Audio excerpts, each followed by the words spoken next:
We are up to Daf Yutes Amud Aleph, and we are 4 lines to the top, Tanam. So let's just recap where we're holding because we're right in the middle of a sugya. We had a machloikis between Abaya and Rava. If you say P Tikra Yored V'Saisim. Now, everybody does agree that you say P Tikra Yored V'Saisim. The question merely is, where do you apply it? So the way Rashi understood the Gemara, we were talking about a building, let's say, that had 3 wings to it. I was looking at the Beis Yaakov High School.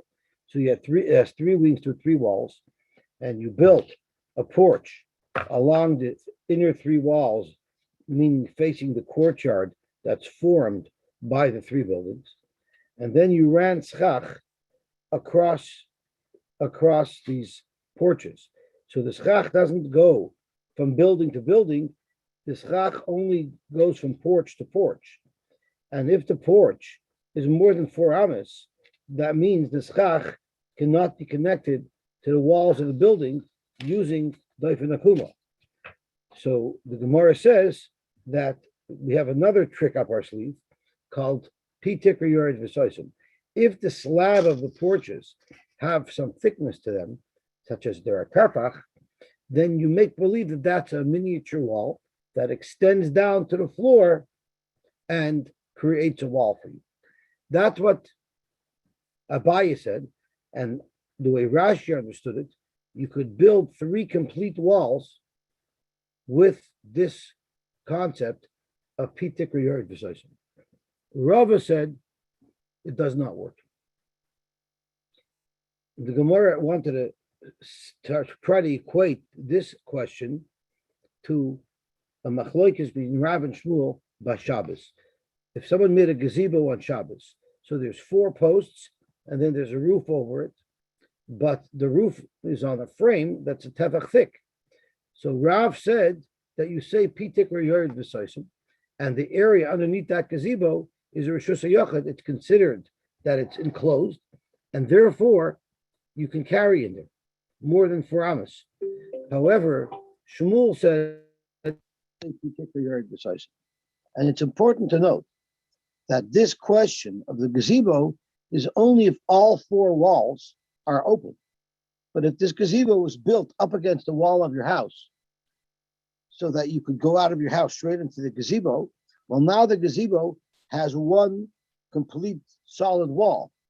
There, everybody agrees that you would say P Tikra Yored V'Saisim. The question where Rav and Shmuel argue in the gazebo is a freestanding gazebo that does not connect to any solid walls. Rav said you would say P Tikra Yored V'Saisim, and Shmuel said you would not say P Tikra Yored V'Saisim, and it's considered an open place. So the Gemara said there's no way Abaye, who says P Tikra Yored V'Saisim, related to Sukka, there's no way Abaye can work with Shmuel. He for sure argues in Shmuel. And the logic is pretty straightforward. And that is, Madach in the gazebo, where the gazebo was built to create an environment within the gazebo. That's what it was built. So, nevertheless, the imaginary walls of P Tikra Yored V'Saisim that are designed to create the environment inside the gazebo. Yet Shmuel says that doesn't work. Surely, in our case, where we're discussing the porch walls as if they're extending down to the floor, those porches were built for what's within the porch, not for what's without the porch, not for the courtyard outside of the porch. The walls of the porch would be built for what's inside the porch.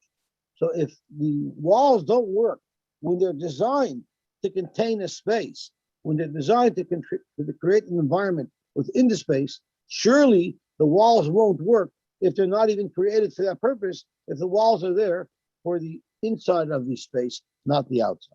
That was the logic that the Gemara offered. However, Rav, who by Shabbos agrees that you do say P Tikra Yored V'Saisim on all 4 sides, Rav Zok the Gemara, maybe Rava would agree with that, because Rava says over here, you don't say Pitikra Yered V'Sosim. Yet maybe by Shabbos he would agree to Rav that you do say Pitikra Yered V'Sosim.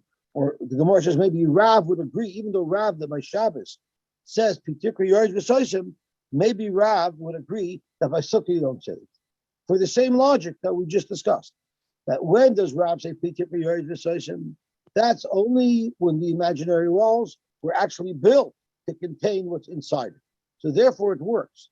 But in the case of Sukkah, where we're using the imaginary walls of the balconies that in fact were designed for the balcony, not for the courtyard, there maybe everybody agrees you don't say Pitikra Yered V'Sosim. And that brought us to where we are now. Which really leads us to our very first question that we had when we entered the sugya on Yud Chesed and Aleph at the bottom, when Abaye first introduced his shita, that you do say Pitikra Yered V'Sosim. The problem that we had is the case of our Mishnah is exactly the same case, where you put schach across from balcony to balcony, and the Mishnah says if the balcony is more than 4 amas, it's not a kosher sukkah. So how could Abaye come along and say now that it is a kosher sukkah because you say Pitikra Yered V'Sosim? It seems quite clear that our Mishnah doesn't hold it. So we'll start from the 4th line at the top of Yud Chesed and Aleph. Tanan, we learned in our own Mishnah, if it's more than 4 amas, it's possible. According to Abaye, name a Pitikra Yered V'Sosim. Zok to Gemara, Tirgama Rava, Alibida Abaye. So Rava, who didn't agree with Abaye, but he was intellectually honest, and he said, this Mishnah is not a kasha in Abaye, even though I don't agree with Abaye. But he's intellectually honest, and he's answering up for Abaye. And he answered, the reason why Pitikra Yered V'Sosim doesn't apply in our Mishnah's case is because it's Kishahishva Eskiruya. It's when they had what we call flush beams. And a picture says 1,000 words. And now that Mr. Weiss showed me that we have wonderful pictures here in the back of our Gemara, I am going to use pictures offered in the Gemara. I just have to find where the pictures are related to the Sukya, and that's right over here. This is not so crystal clear as I would have thought, so I'm actually going to use the picture that I found in all daf. Their picture is much more clear as to what it's referring to. So let me see if I can find it. I believe it's here somewhere. I think it's over here. Over here, I believe. Let's see. Is this that I'm looking for? I'm looking for right over here. Okay. So this picture shows much more clearly that the way we understand at first glance how this worked was you have the schach resting on top of either porch. So if you're inside the sukkah, you could look up and you could see the slab of the porch because the schach is on top of the porch. The slab of the porch is probably a 6-inch thick piece of concrete. You could see the slab of the porch right over. Right, if you look up, you can actually see the slab. However, the Mishnah's case is speaking where the schach wasn't resting on top of the porch, rather the schach was in the same plane as the porch. So when you look up to the ceiling of your sukkah, it looks like it's flush, like the schach is on the same level as the porch. How the schach gets supported, you probably have a special bracket off the porch. We'll leave that to the sukkah builder. But since it was built flush, you don't see the front face of the porch. When do you say Pitikra Yered V'Sosim? That's only if that slab that's going to be your mini wall that you're going to extend down, if it's visible from within the sukkah. But if it's not visible from within the sukkah, then you wouldn't say Pitikra Yered V'Sosim. So I'm going to switch back. I'm going to switch back to the Gemara view, and I want to show you the picture that's in the back of the Gemara. And now that we have the pictorial from Aldaf, it'll be easier to appreciate the picture that this Gemara has. Okay, now I say I'm going to waste a lot of time with these pictures. So I love these pictures. So The picture here of a flush is this over here. So you could see the sukkah. When you're in the sukkah, the schach is flush, so you don't see the front face of the porch. There you don't say pitikra yari v'soisim. Pitikra yari v'soisim is only used in a sukkah that looks like this, where you can actually see the front face of the slab of the porch all the way around, because the sukkah, the schach is sitting above the slab. Okay, so I'm looking at either picture Kuf Pevov shows the schach sitting on top of the slab, and picture Kuf Tzadik Hey is a picture where the schach is flush to the slab. Okay, so that takes care of our Gemara. Now, let's have a look at the next one. So, based on the Gemara that we discussed now, everybody would agree that if there are posts, vertical posts, that support the edge of all of these porches, and each of these posts are within 3 tefachim of each other, it creates a virtual wall through Lovet, and the posts, the row of posts, there's 3 rows of posts, the right wall, the left wall, and the back wall. They form a wall of a sukkah. Everybody agrees to that. The machlokes Abaye and Rava is whether or not you say pitikra yard v'sois. There's going to be another version of how this went down. So I'm going to start from the Gemara. Besura masti lo shmaitza b'hailishna. In Surah, they quoted this whole conversation exactly the way we just learned. However, the Pamadisa, Masni, they learned differently, which would lead us to a much more chumridic conclusion. And they said as follows: if you had a porch that did not have any posts, and you have to rely on pitikra yored b'soisim, divrei akoil psula. Everybody holds it will be possible, because everybody holds you don't say pitikra yored b'soisim. Everybody holds, like Rava said earlier. However, yesh lo patimin, if there are posts, even there's a machlokes if you say loved. Arbaya Merkshera, Rava Merpsula. Abaya Merkshera, because I'm reading loved, you look at all these posts as if they're one big wall. Rava Merpsula, I'm reading loved. You don't say loved, which would be huge, which would be a huge chumrah, because that would say if you have a series of vertical posts, even though they're within 3 tefachim of each other, you wouldn't say loved. But don't worry, don't worry, don't gasp, because the hilchos are kalishna kam. We pass like the first one, that if there's a rows of posts, you for sure say loved, and it will for sure be a wall. The machlokes is only to say pitikra. But now we need to get into behind the scenes to understand why wouldn't you say loved? Why would you not say loved? So Rashi tells us some very interesting things, and only Rashi can express it so eloquently. So what I want to do is I want to learn it inside.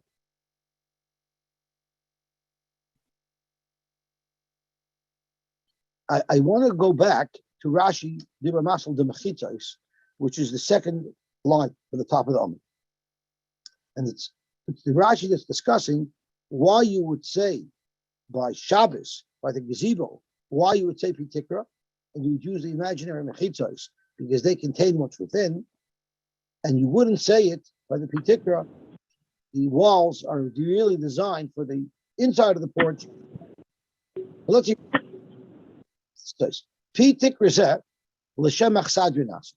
Let's not fool ourselves. This wall was really made, the wall that's created out of the edge of the slab. It's designed. I'm sorry. The chsadra is the chsadra bika. The gazebo in the bika, they're clearly made. The walls are made for what's inside them. The walls are made for what's inside them, and therefore it works. The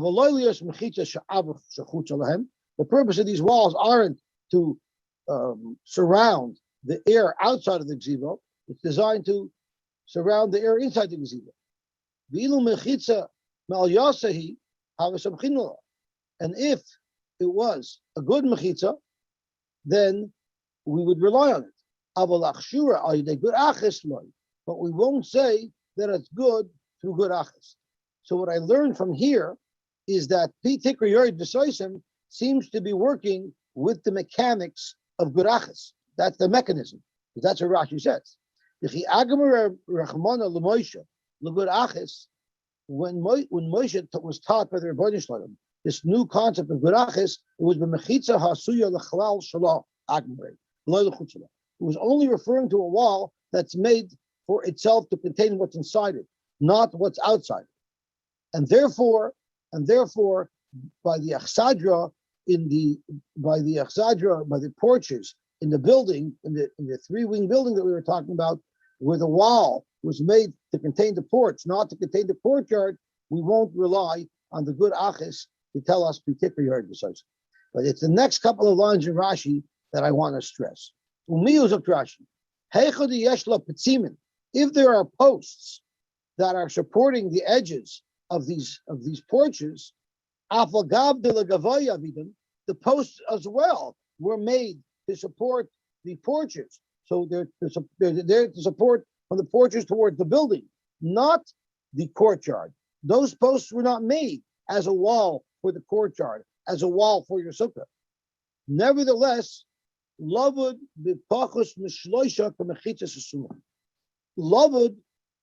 makes it like it's a solid wall. A solid wall, it doesn't matter if it was made for the inside or for the outside, you're allowed to use any solid wall for your sukkah.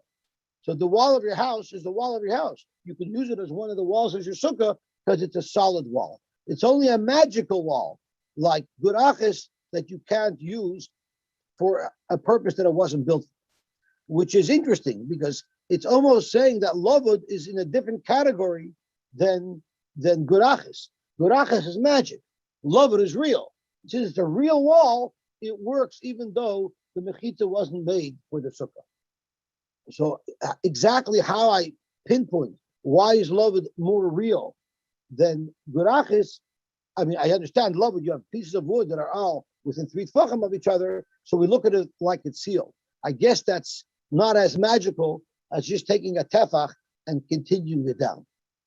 But that's what Rashi is making a clear distinction between lavud, which is more real, more tangible than the svara of gurachis. I want to keep that in mind because that's going to be very related to the next subject. But I just want to take a quick break because Rava was matagam alibud Abaye, and Rashi is b'makam Abaye v'shvila.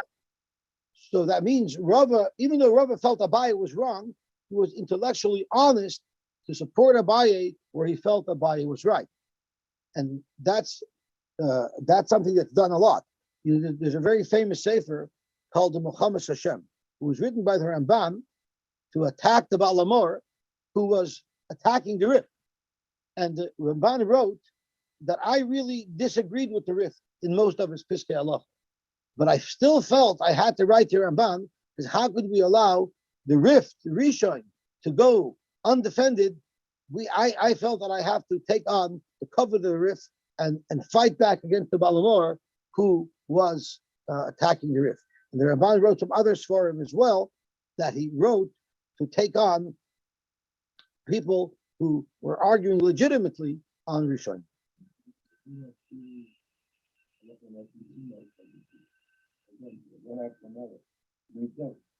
You love it? And particular, that's right. That's right. Okay, so let's see what the Gemara says of it. So now we just encountered the extra nusach. In the new Lashon, the machlokes is whether you say lavud, but everybody agrees you would not say pitikra. So let's see what Rashi says on this. And I'm skipping down to Rashi, Divrei HaKol Psula, which is just opposite the Hagoyis Tziyunim, if you have that in your Gemara. So Divrei HaKol Psula is like Rashi. The kibun de tikra l'chalal achsadra asuya v'loy la'avish utzala. Therefore, ein pia nasis mechitas la'avir. So this is a familiar svara. This was the svara that we said earlier, that you don't say pitikra yoy v'soisim when the tikra was actually made for what's inside, not for what's outside. But when you have vertical posts, there's a machlokes if you say lavud. Let's look at this machlokes. Abaye Amr Ksheira, I mean Rashi. Abaye Amr Ksheira, I mean lavud. V'afafisha psimin l'chalal achsadra nasu v'loy la'avar achiten. Even though these posts were not made to service the sukkah, the courtyard, they were made to service the porches. Nevertheless, havala machita. It's a wall. It's a solid wall. Sesimim al Yosy. That's considered closed. And since it's a real wall, it can service both what's within it and what's out of it, the courtyard, the sukkah, which is exactly what Rashi said earlier. Pitikra is magic. Magic doesn't work for a wall that it wasn't designed for service. But real solid wall, which is what the Lovud is, that's going to work. But here, Rav Shula, the Lovud Lavachitzi. Lovud isn't either a real wall. Lovud is also Elamei Halacha L'Moshe Messina Gemir Law. And therefore,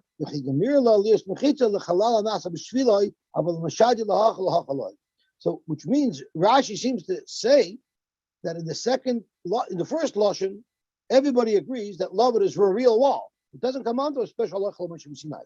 It's I guess it's a logic that something that within 3 tefachim of each other is considered one. Now, in the second lashon, which we don't pass like anyway, Rashi argues in Rava that Lovud as well is a magical type of wall that comes through halacha the Moshe Sinai. I just thought that's an interesting thing to point out, that there's actually a shaila if Lovud is real or if Lovud is magical. Would we say Lovud in the case of a deraisa, like if you have tumas oil, you have a mace inside a prison cell? Would we say that the tuma ends at the gates of the cell because we'd say Lovud, that's like a solid wall, or would we say that the tuma goes beyond that? Well, by an oil really depends on the covering. Yeah, let's say you're in a building. We learned yesterday that if there's a hole in the roof, the tuma goes right through there. Right. But I'm saying, let's say you don't say Lovud for tuma. So you don't say Lovud for tuma. That's up, but you'd say the same thing on a wall? Tuma never goes up. Tuma never passes through a wall. Tuma never passes through a wall. What if that wall is a wall because of Lovud? No, but if it's not, if you're saying you have a big roof, but there's a wall in between the two rooms? Yes. It doesn't matter because the tuma will spread through the wall to everything underneath that roof. Okay. So would it be relevant? All right. If it would be relevant, would it be considered a solid wall? It's a very good child. I don't know. There's a story with a boy who was a very non-talkative boy, and he was going on a date, and he had no idea how to make conversation. So he was like very nervous. What am I going to do? So his sister told him, "Let me give you 3 topics that you can discuss that are safe, non-political, not going to antagonize anybody. You could speak about love. You could speak about love. You could speak about family, and you could speak about philosophy. Those 3 things are safe bets." So he comes into the date, and there's a quiet moment, and he doesn't know what to say. So he thinks, okay, love. Okay. He asks her, "Do you love Lakshan?" And she answered him very curtly with a 1-word answer, "No." So then, okay, that didn't work. Family. "Do you have any brothers?" And she says, "No." So now he's stuck. So what was the 3rd one? Philosophy. "If you had a brother, would he love Lakshan?" Zog the Helig Gemara Vaiti. Rav Ashi Ashkechei, Rav Kahana, the Kamasachach al Gabi Echsadra, She'ein Laputzin. Rav Ashi found Rav Kahana was making the type of sukkah that Abaye and Rav argue about. It didn't have posts, but it did have a thick slab that you would be able to say, Pitika Yoid B'Sais. So Omer Lei, so Rav Ashi confronted Rav Kahana, and he said, "L'shavali Mar, Hod Omer Rava, Yesh Lapsilim Cheira, Ein Lapsilim Tula. Don't you hold like Rava that this is not going to be kosher?" Ach v'lei, he showed him near b'bifnim v'shava mib'chutz, inami near mib'chutz v'shava mib'fnim. In fact, this sukkah does have a wall, and it could be one of 2 ways where the sukkah would have had a wall. And before I turn to the picture, I want to remind everybody of an issue we had in Erevin, where a small chutzner opened up to a big chutzner.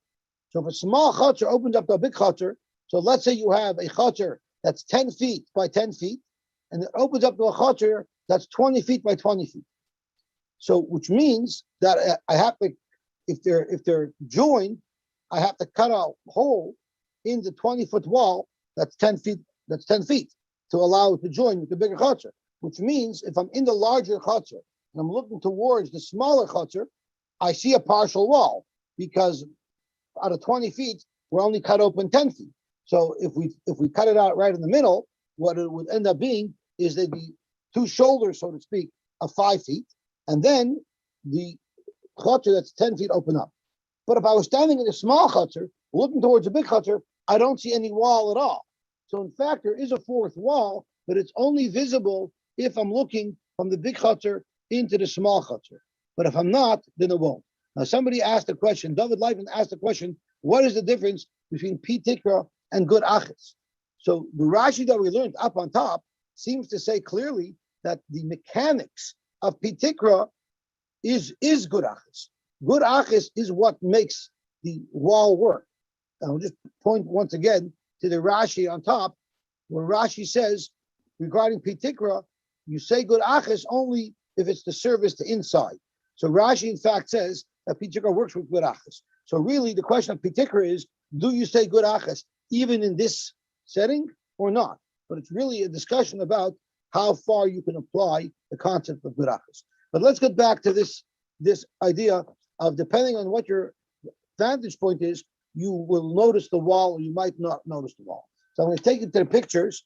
And in my book over here, it's picture Kuf Tzadik Vav and Kuf Tzadik Zayin. So looking at Kuf Tzadik Vav, you can see how the sukkah was built along an Echsadra. And Rava would hold that you don't say Pi Tikra. So even though I have this thickness of the slab over here, I don't say Pi Tikra, Yored V'Saisim, because Rava holds you don't say that by a sukkah. But Rava points out, or not Rava points out, Rav Kahana, was Rav Kahana Rav Yosy pointed out, if you look over here, I actually have a wall. I have a normal third wall. I don't need to rely on Pi. There's a third wall, that's the wall that separates between the sukkah and the Achsadra. There's actually a small piece of wall there. And since there's a small piece of wall there, in fact, that's why my sukkah is kosher. Now, this wall here is very noticeable. If you're in the sukkah looking towards the Achsadra, you see that third wall sticking out. But if you're in the Achsadra looking at the sukkah, it's not as noticeable. The other option was the wall was built not folded into the sukkah, but folded out of the sukkah. So once again, if you're in the sukkah and you look towards that wall, you don't see it at all. This is like you're looking from the small chutzner into the big chutzner. But if you're in the Achsadra and you're looking towards the sukkah, you see that area where it juts out, and therefore you will see that extra wall. So in fact, what Rav Yosy told Rav Kahana, I think it's Rav Yosy, I didn't mix up the names, but Rav Yosy told Rav Kahana, I'm sorry, Rav Ashi, Rav Kahana built the sukkah. So what Rav Kahana told Rav Ashi is, I'm not relying on Abaye, on the concept of Pi Tikra Yored V'Saisim. In fact, I have a real wall here, but you might not have noticed it. I actually like the picture that's right here in the Gemara itself. If you're in the sukkah and you're looking towards the Achsadra, you don't see that third wall at all. So Rav Ashi told Rav Kahana told Rav Ashi, come around in the corner. You see this wall here? That is the third wall of my sukkah. Tosfos struggles with how could that be the third wall of your sukkah if it's sticking out, it's not sticking in. And that's the subject of a lot of discussion, but that's what the Gemara seems to say. Okay, Zak the Gemara weiter. The Itmar we learned. So basically, Rav Kahana showed Rav Ashi, either he showed him that the wall was sticking into the Achsadra or sticking into the sukkah. And I know that's a good wall. The Itmar we learned, near me b'chutz, the Shavu b'yifnim, is Nidai Mishum Lechi. The Lechi Hanu Psimin, and a Lechi is no different than these Psimin that we're talking about.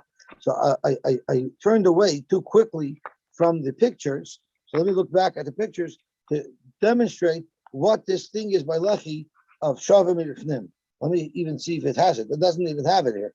So it doesn't show it at all. So I'm going to use the picture that we have in the Gemara itself. In a Mavi, let's say this picture here is a Mavi. So a Mavi has two side walls and it has a back wall, just like this over here. Now, you have to put a Lechi at the opening of the Mavi. So here, they put a Lechi over here at the end of the wall at a Mavi. Now, for some reason, they drew this picture where one wall was short. Even if both side walls were the same distance, it's not a problem. You could continue the wall out a little bit, and that could be your Lechi. The problem is, if you're inside the Mavi and you're looking out, it just looks like a part of the wall. The Lechi looks like it's a part of the wall. It's smooth and consistent with the wall. and therefore, and therefore, it's not near me b'fnim. But someone walking along the street who wants to enter the mavi will definitely notice that lechi. So that's near me b'chutz, but v'shavim me b'fnim. On the other hand, if the lechi would have just been a post inside the doorway that sticks in and blocks the doorway partially, so that wouldn't even be noticeable from the street because the wall of the street would be flush to that lechi. But if you're in a mavi looking out, you'd see that thing sticking out of the wall and making the doorway a little bit smaller. It would be visible. So the same way this lechi, if it's only visible from one direction, it works. So too these psimi that we're talking about, these walls that we're talking about, if they're only visible from one direction, it's still considered a kosher wall. Zok to Gemara. This is also a Gemara that we had several times, and now we're gonna get to the Gemara where it discusses. Pisal hayotzim in the sukkah. A little bit of schach that sticks out past the sukkah, which we're gonna have to clarify what it means. Niden kesukah, it has the status of a sukkah. Fact Gemara, my pisal hayotzim in the sukkah. Where exactly is this schach sticking out from the sukkah? Amar Ula, it's kanim hayotzim lachayir sukkah. Imagine you have a sukkah that's 3 walls, and you have some of the schach hanging over behind the center wall. Fact Gemara, if it's hanging over behind the center wall, I don't have 3 walls there. I only have 1 wall. It's hanging over one of the walls. So you could say that you didn't build your sukkah with regular 3 walls. You actually built your sukkah in an H formation. So there's the 2 side walls, and then the end wall wasn't at the end of the 2 walls. It was in the middle. So if you look at it from overhead, it looked like an H. So in fact, there's 3 walls, both inside your sukkah and outside the back of your sukkah. Zok to Gemara, sukkah. It's not enough to have 3 walls. You need to have 3 walls that are at least 7 tefachim. Zok to Gemara, you had that as well. You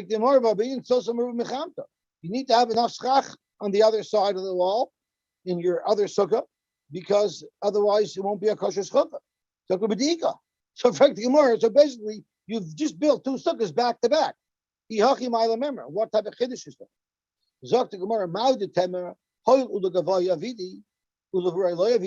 That center wall, you made it to service the sukkah that you built.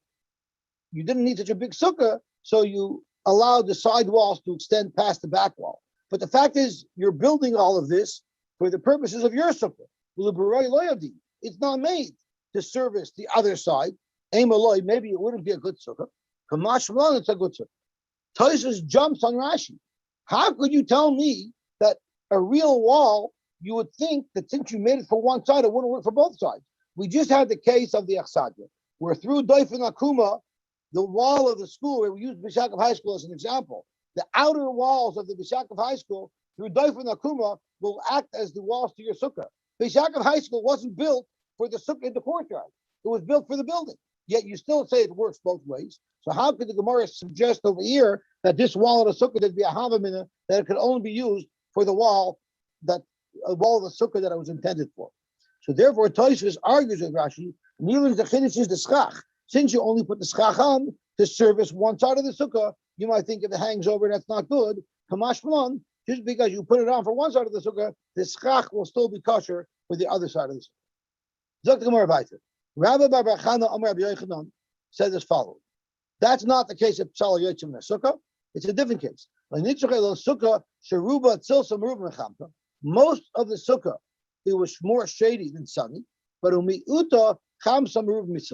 was a small area in it where there was more sun than shade. So you might say the whole sukkah would become puzzle because it's not completely Kamash Malon, that if most of it is Silta Merub Mechamta, it's going to be a kosher sukkah. I'm sorry? Oh, I'm sorry. I skipped a piece. Thank you very much. Rabbi Rabbi Yosef. I skipped the 4 lines of Gemara. Rabbi Rabbi Yosef Amri, Rabbi and Rabbi Yosef Amri Tavayu. They have a different opinion of what this was. This is the one that we're most familiar with. Is Hacha B'Kanim Hayotzim Lefinim in Asukah. Imagine if you have your back wall that's, let's say, 10 feet, and you have two side walls. One side wall is 8 feet, and the other side wall is 10 feet. But the schach comes out all the way to 10 feet. So at the corner, all the way at the end of the 8th wall, you have schach that sticks out past the walls. So ma'od tema, but less behechsher sukkah. There's not a hechsher sukkah there.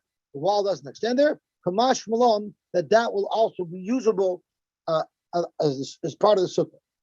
So you're allowed to sit under that schach, even though the schach area doesn't have 3 walls, it sticks out past the shorter wall. Rabbi B'Chanan Rabbi Yochanan, it's like Nitzchel Sukkah Sheruba Tzolsa Meruba Mechamta, or Meuta Chamta Meruba Tzolta, Ma'ad Temeti Posel B'Achporta Kamash Malon, that it doesn't become posel. The problem is, what does it mean? Sal Hayotzim in a sukkah. There's nothing leaving the sukkah. There's nothing sticking out at all. When it says there's some schach that sticks out of the sukkah, it means there's some schach that leaves the category of being a kosher sukkah. Rabbi Yosy Omar, it's a different shot. If I had schach posel, I had some metal rods that I used instead of bamboo in a sukkah that was the minimum size. What does it mean, yotzim in a sukkah? Once again, it's in the sukkah, it's not sticking out. It's yotzim mitayr sukkah. It means that there's some schach in the sukkah that left the category of a kosher sukkah. Maskal Rabbi Yosy has a question. I don't understand. Even if these steel rods weren't there, they were just air. You say lovud because it's less than 3 tvachim. The aver pachas mishloisha tvachim b'sukkah tana mi posel. Would it be posel? So why should the fact that you put posel schach there make it worse? If anything, it should make it better because posel schach is not as bad as aver. Amalei Rababa, you're right. Zemit star yishenim tachta. If you have posel schach there, it's mitzaref to the sukkah, and you could sleep under those metal rods. The zemit star yishenim tachta. But air is worse. And even though air is mitzaref to the sukkah, if it's less than 3 tvachim, you're not allowed to sleep under that air. Tosfos says exactly the opposite. Tosfos says you would be able to sleep under the air, but you won't be able to sleep under the posel schach.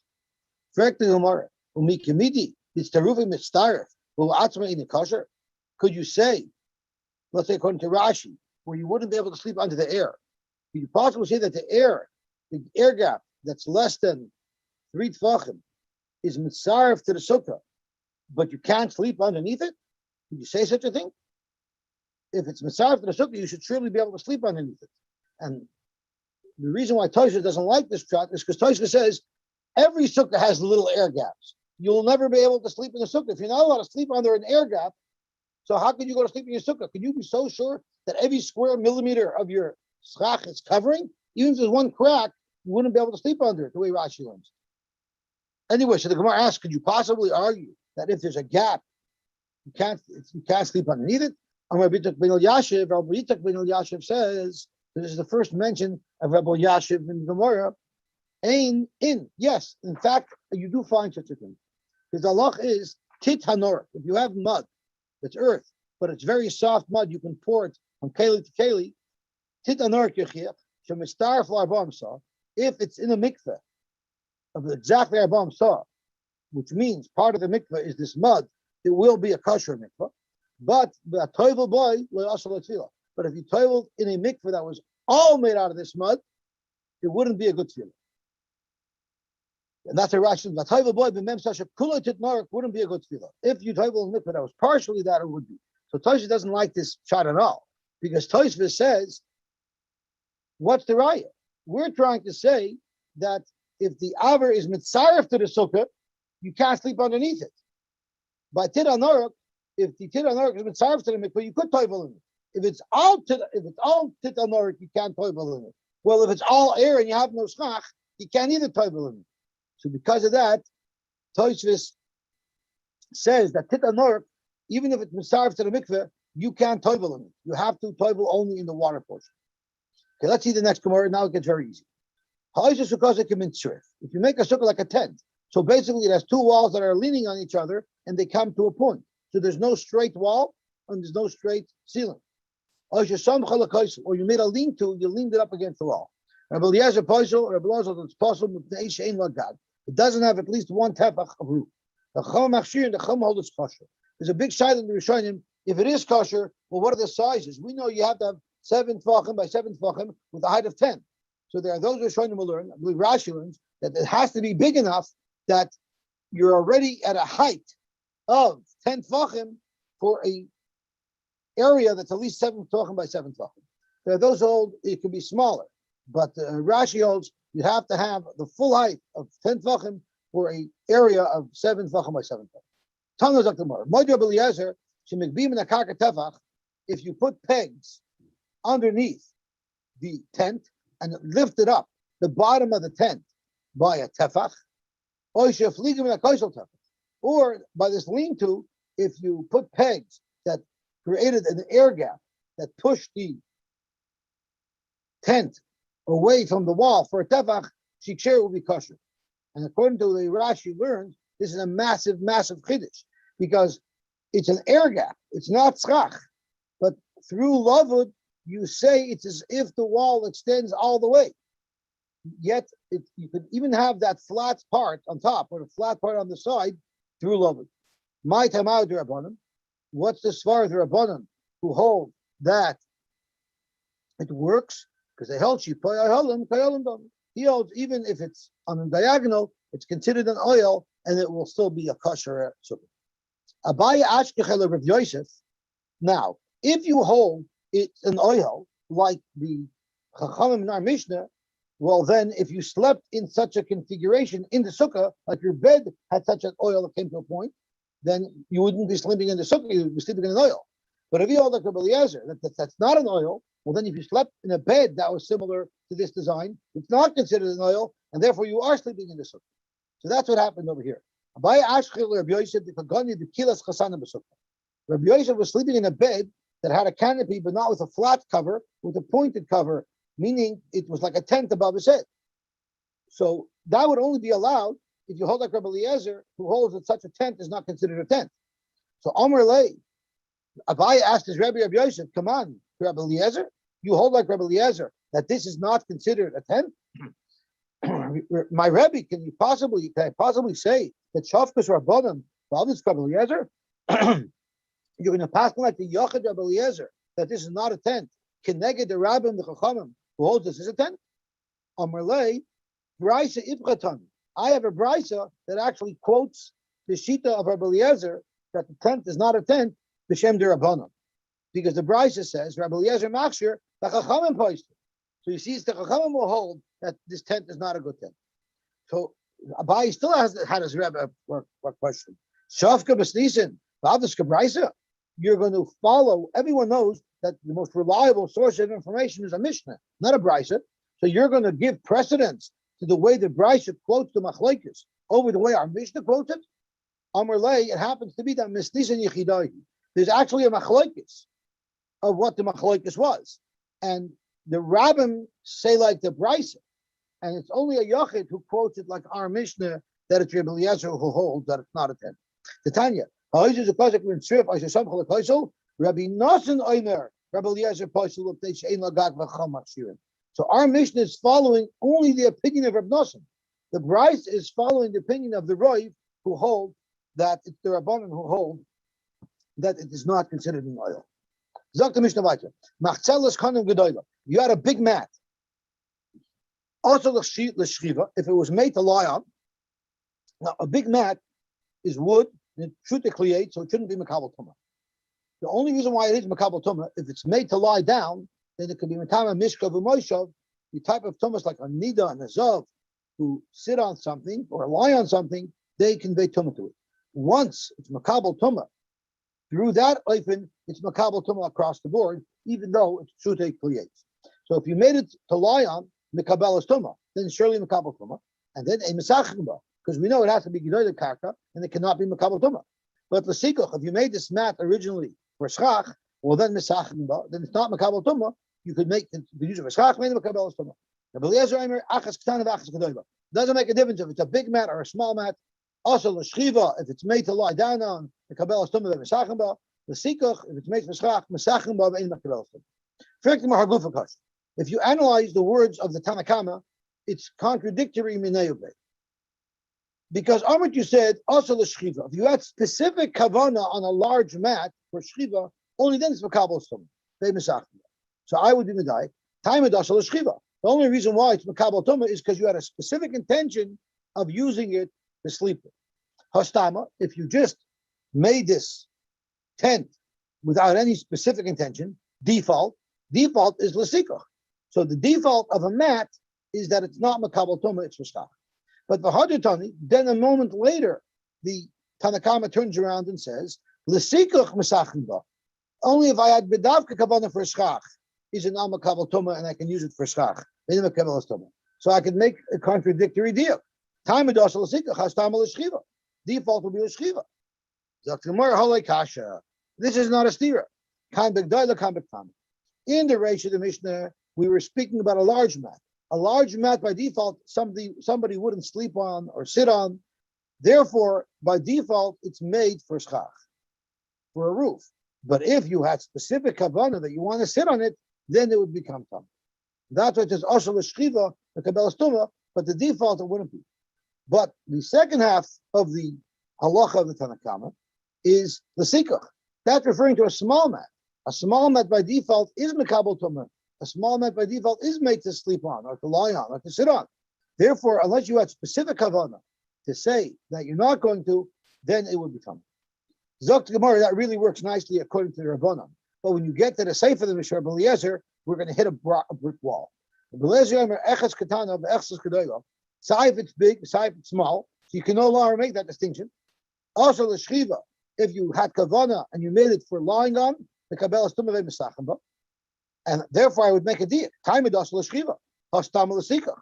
So you tell me by default, both a large mat and a small mat are not made to lie on. They're made for shchach. They won't be makabel tumah. Okay, let's look at the second half of Rabbi Eliezer's comments. Also, l'sikach mesachim ba'vei mekabel tumah. So I can make the same deal for carrot.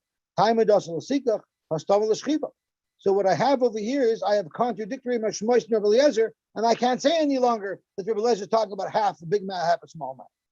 Alam Rava, we should stop here because this is really getting into a new thing. So we'll stop here. I just want to point out there's a big shaila. We're talking about if you had kavana to make the mat for this, you had kavana to make the mat for that. Whose kavana is important? Is it the person who buys it, what he bought it for, or is it the person who manufactured it, what he manufactured it for? There's a big shaila about that. So if you look at Rashi, Rashi says, I believe Rashi says, let's have a look. Also, so Rashi seems to say the yichtalakach. Rashi is not focusing on how it was made. Rashi seems to focus on the user, how he used it. So the person who bought it, he designates what it's for. There are those who learn that it depends on the person who bought it. So there is a machlokes about who's the one that designates what this mat is or what it's for. And with that, we can conclude for today.